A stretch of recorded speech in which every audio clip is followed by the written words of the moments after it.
And hi, everybody. This is Andrew Smith. For the next kind of 10 to 15 minutes, I think my goal really is to go over storage as a service in the context of this market and some of the factors that have been driving adoption. When I talk about storage as a service, typically what I'm focused on is cloud-based compute storage resources delivered to customers.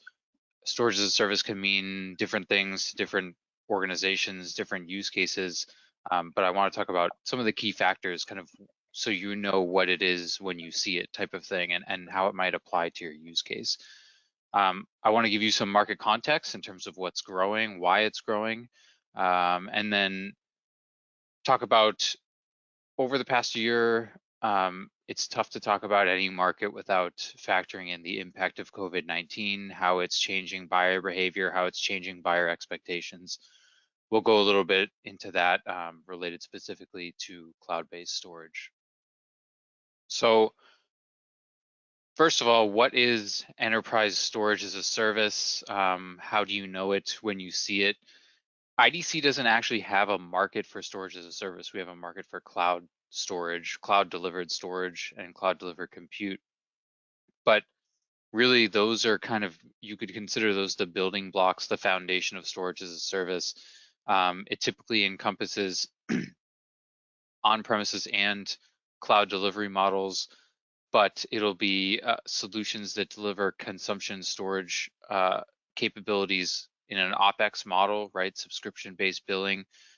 Typically, there's an element of flexibility in terms of usage, right? On-demand capacity, as well as the flexibility to increase or decrease that capacity based on the workload of the application being utilized.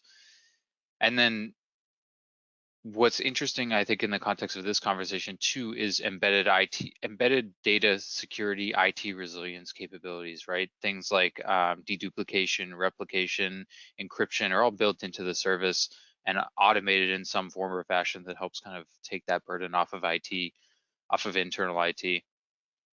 And then last thing is kind of the services delivery model has an inherent shared risk or shared interest to it, right?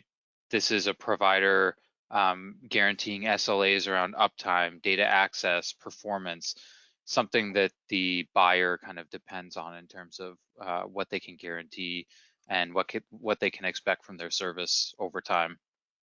So why does storage as a service matter? What is the context? Why is adoption growing? This is a slide I like to use a lot. It's kind of what I refer to as the storage growth paradox, right? These two lines are meant to illustrate that in a pretty simple way. Essentially, what we typically see customer after customer we talk to, buyer after buyer, is dealing with the same problem in some fashion or another, which is that their enterprise data is growing, but their storage budget is, and their IT budget overall is kind of at a flat to declining rate. So typically we see enterprise storage capacity growing at 30%, 30 to 40% annually, but our IT buyer indexes show that kind of flat to declining growth of IT budget. So how that brings up the core challenge. How do you do more with less? How do you manage more data with the same or less budget? The answer is you have to kind of be more efficient. You have to rely on different types of spending, not having to put up as much capital outlay and maybe shift budget to on-demand usage as you need it. And these are kind of going back to the previous slide. Some of these questions can be addressed by storage as a service, and that's why it makes that type of solution relevant in today's buyer, because they're dealing with this paradox from one way or the other. So as a result, on the next slide, this is kind of getting a little bit into the market. This is what we're seeing, a slow but significant shift away from public cloud spending, the darker blue bar. You can see it kind of continue to creep up over time, and we expect the revenue from that segment to actually rival and exceed spending on traditional and private cloud infrastructure this year, potentially in 2021. So this is kind of giving you a little bit of a historic view as well as future forecast trending as to where dollars have kind of shifted and where they're being spent. And we believe that the majority of buyer dollars are going to continue going towards public cloud IaaS solutions, as it fits kind of the expectations of buyers moving forward as they deal with the challenges of doing more with less, especially when it comes to compute and storage.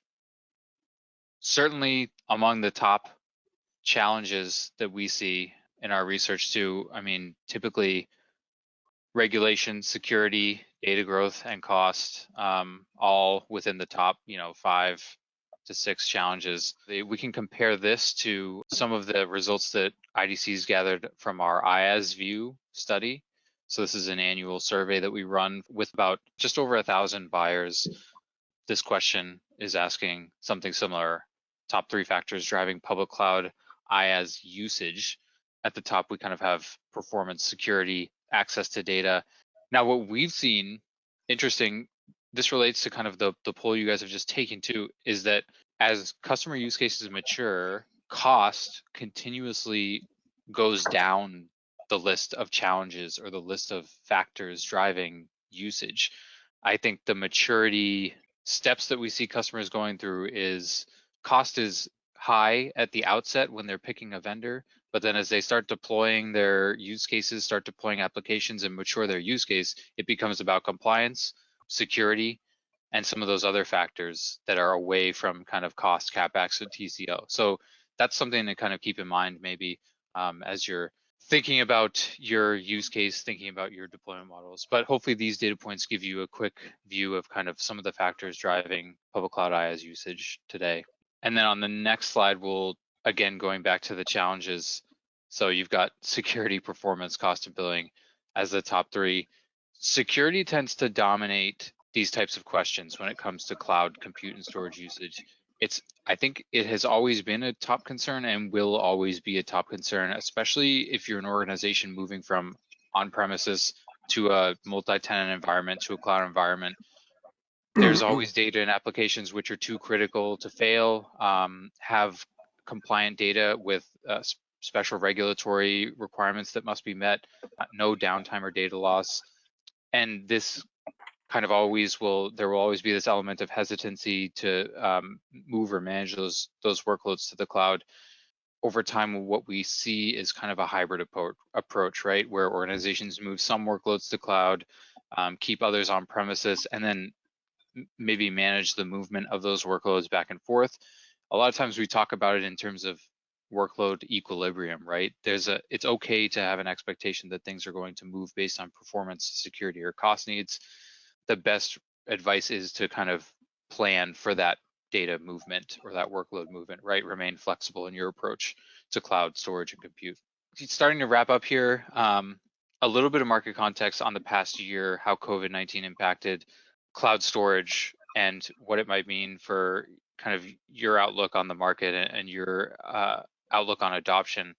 If you're going down the path of cloud adoption, we've seen consistently over the year that enterprises are not changing their spending priorities due to COVID-19 when it comes to cloud. In fact, it's been a little bit of the opposite. As far as we can tell, organizations are using COVID-19 as a catalyst to drive digital transformation, drive cloud adoption. It's changed the way that a lot of these organizations work, right? Relying more heavily on e-commerce, having to have employees access physical locations in different ways, an influx of remote work, right? All of this is driving the need for new digital solutions that are flexible, accessible remotely, and a lot of times delivered via the cloud. So COVID-19 has actually acted as an accelerant to these markets, and just the graph on the chart is meant to kind of reinforce that. This is our public cloud IaaS forecast, and as you can see, there's no U shape or V shape here. There's just kind of the continued growth of this market over time, and I think it's played out. We've taken some criticism from this forecast over the past year, but we've kind of stuck to the fact that we expect it to remain strong despite what's happened over the past year, so remaining strong during 2021. something I think that's counterintuitive, but has held true. So certainly a consideration as you're thinking about the health of this market over the next year. With that, I will wrap up my segment. And of course, if you have questions about IDC, we'll be sending out the slides. It has details, and it's worth highlighting. There's a full kind of spotlight paper that we've worked on together that has a lot of the trends, market dynamics that I've talked about illustrated in much more depth.